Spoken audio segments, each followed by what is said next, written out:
Hey VC, Beetle people, welcome to Tony's LPs Are Us. Welcome to my channel, Tony here. Really appreciate you stopping by. Hope everyone's doing good. And this is a Beatle segment, George Harrison specifically. And I was thinking the other day that we were going to get a few Beatle reissues on Record Store Day. And I was thinking about this for a while, and I believe what I'm going to talk about in a minute really deserves a reissue. They can make a spectacular package out of this, and I'll go over what I think should be in it and why. But Record Store Day is coming up next month. I believe it's April 12th. We've got a Harrison triple picture disc, All Things Must Pass. We have a Harrison either 12-inch 12-inch 45 with Beck on one side, Harrison on the other. We have a either a EP or a 45 of John Lennon doing Give Peace a Chance from his live concert in New York City that he did for a charity event. So we have some Beatle reissues. And let's face it, this is I would say, the last 10 years, the decade of Beatle reissues. We've got multiple box sets for each record. We're hoping for a Revolver box set that's coming from Abbey Road Studios and Giles Martin and the gang. We have Ringo has a new album out that's #1. Paul just did a few pop-up concerts to Bowery. He was on Saturday Night Live's 50th anniversary, which I talk about. I do a little review on that. Ringo was just on television a few nights ago promoting his album from Nashville, the Ryman Theater in Nashville, I believe, with a bunch of young, vibrant country singers because it's a country album. He looked really great. Paul, I thought, looked great. You know, there's a lot of criticism on Paul, but Paul looked great, did his thing, man, at 81 or whatever. So I believe that we should do a little reissue on this. You know, if the people, the George Harrison estate, his wife and son, this is 1992, July 13, 1992, I bought this when it came out. George Harrison live in Japan with Eric Clapton and band, and I believe most of the people in the band were Clapton's collaborators on some of his albums. Now, Clapton urged Harrison in 91 to go on tour. For some reason, they picked Japan.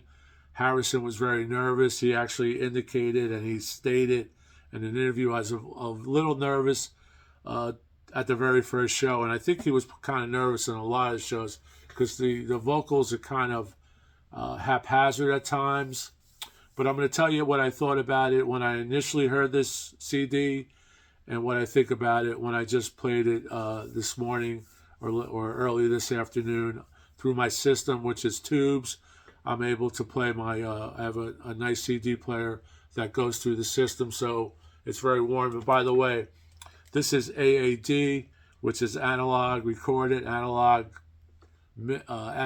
transferred, and then mixed digitally. So AAD, which is better than DDD, but when we were buying CDs, I remember specifically looking for DDD, and I thought digital recorded, that's the way to go. And I was wrong, except for a few Dire Straits records and things like that. Steely Dan records, they sound good digitally. Or a Fagan solo record, the Nightfly, right? That's digital. But anyway, this is AAD, and I'll tell you what my thoughts were. I'm going to talk a little bit about the record. So this is a double CD. Clapton is just superb in this little group. Clapton loves to be in someone else's band. He is the type of guy that would play backup. I think he's happier playing backup than fronting a band, is from what I read and from what I know about the great Eric Clapton. Here he's in his Giorgio Armani suit. He's got a cigarette at the neck of the guitar. You could watch some of these clips on YouTube.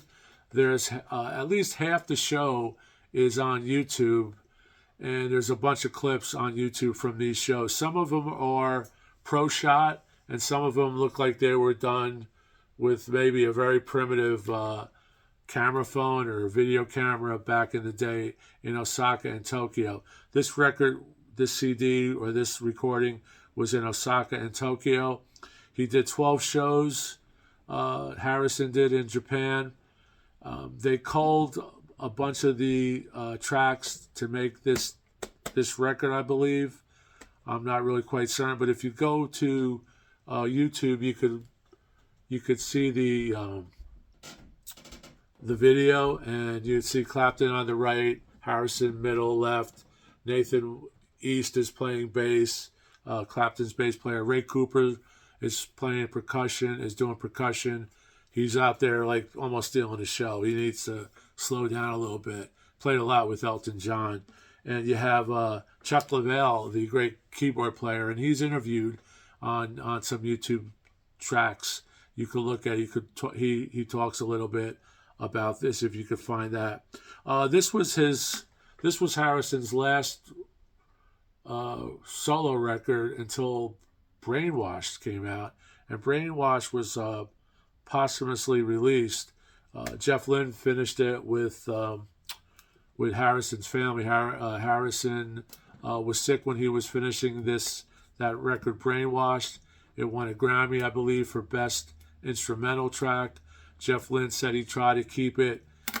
He tried to end producing it at the end as if Harrison was there and what he thought Harrison had in mind. But we're going to talk about this record. Great record, has potential to be a really good LP. Now, the reason I say it needs a facelift and it needs a box set or some type of really deluxe treatment, rather than some of the things that they come out with. Like, do we really need another All Things Must Pass box set reissued, like the one that was in a crate? Do we really need a picture disc, All Things Must Pass, Record Store Day? For whatever reason, this doesn't get the love that it deserves. Like I said, this was released in '92, and when I first bought it, I was really psyched because Harrison had not done anything live. He's not like Paul, who goes out on tour every other year. Even Lennon was doing more live things than Harrison. Ringo, of course, never stopped touring with his all-star band. Ringo's a real showman. Harrison was nervous. Harrison didn't really like to front live, I believe. So I was psyched about this. But when I first got it, I kind of went, and I remember this because when I revisited this record, I remember I didn't like it, but I revisited it to do this little segment for the YouTubers out there for my channel. But I remember not liking it. And when I went back to read a lot of the reviews, not too many people liked it. Rolling Stone gave it an ambiguous thumbs up, which meant, well, because it's Harrison, thumbs up. They really loved Clapton, as I do when I heard it again.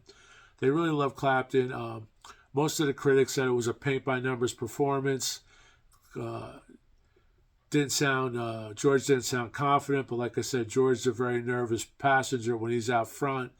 He was in not good voice, I don't think. Initially, I didn't like it. It didn't give me anything live. When I hear something live, I don't want to hear the exact bars and chorus as recorded in the studio. I want them to open it up, throw some licks in there. That's why Dylan is so great. That's why the Dead is so great. That's why Zeppelin is so great. Paul rarely goes off the beaten track, but that's Paul. So in this case, I originally didn't like the record, and most of the reviews were the same. And I'm going to go over some here. Faceless performance, a clinical performance, very sterile type of thing. Like I said, Rolling Stone didn't really say a lot of bad, negative things on it when they reviewed it in the magazine. But of course, they didn't say anything great about it as well. Like I said, he was a little nervous to the very first show. But this really needs a solo, a solo Harrison box set for this record. We just had a bunch of Harrison releases come out the last couple of years. So why this isn't released is still a mystery. I believe there's a Blu-ray and a DVD that's out. But getting back to the vinyl, I don't have the vinyl. I don't know if the vinyl was ever released in the States. There's vinyl from South America, from Europe, I think Germany, and definitely from Japan. But they're expensive. They range from $167 to well north of $300. I'm not quite certain if those $300 ones are still sealed. I doubt it. But even so, it's a lot of money. With the technology we have today and the great, the great love that they have for George Harrison, the Harrison estate, even if Giles Martin got involved, what he could do with this record would be fascinating, would be fabulous. We could even have Eric Clapton talk about it in the liner notes. And I would also like to see Clapton's little solo effort on this. Clapton does a few songs when George takes a break, and I haven't seen a recording of it. I haven't heard a recording of it, but the 4 tracks are Mid-Break, Pretending from Journeyman, Old Love from Journeyman, and Journeyman came out a year before this record was released, or 89, 90. Badge, which of course is a Harrison collaboration, but Harrison, from what I read, did not play this with Clapton on stage, and Wonderful Tonight. So just a few tracks, maybe 25 minutes or so, gave Harrison a break, and Clapton was able to stretch his legs. And Clapton, like I said, is great on this. The solos are outstanding. I'm going to go over each track, and I'll talk a little bit about the solos, but really great.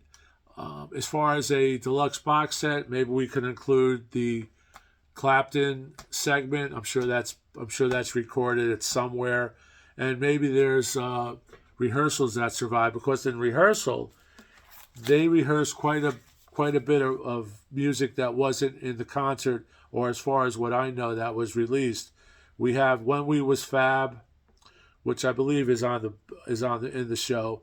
This Guitar Can't Keep From Crying, Don't Bother Me, It's All Too Much, great track. Just imagine Clapton on It's All Too Much, right? Don't Bother Me, It's All Too Much, Rockin' Chair, For You Blue, Tired of Midnight Blue, Honky Tonk Blues, Beware of Darkness, Wake Up My Love, Think for Yourself, and That's the Way It Goes. So really a great lineup on rehearsal. Didn't make the record.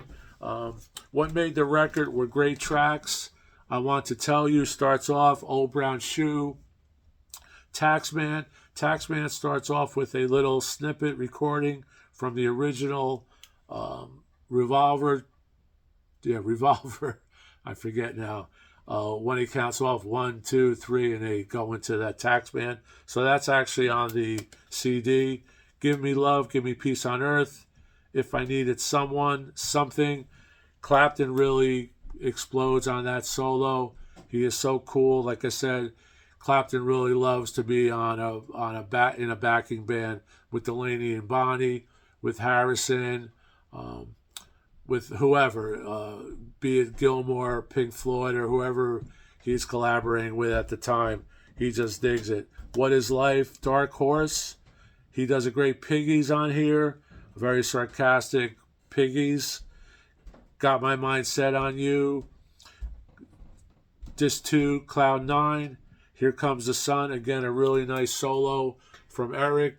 And Eric's in the right side, and you can hear on the CD, because I played it through my tube system, and I was able to really get into it. And before I forget, when I listened to it today, I really thought it really has potential.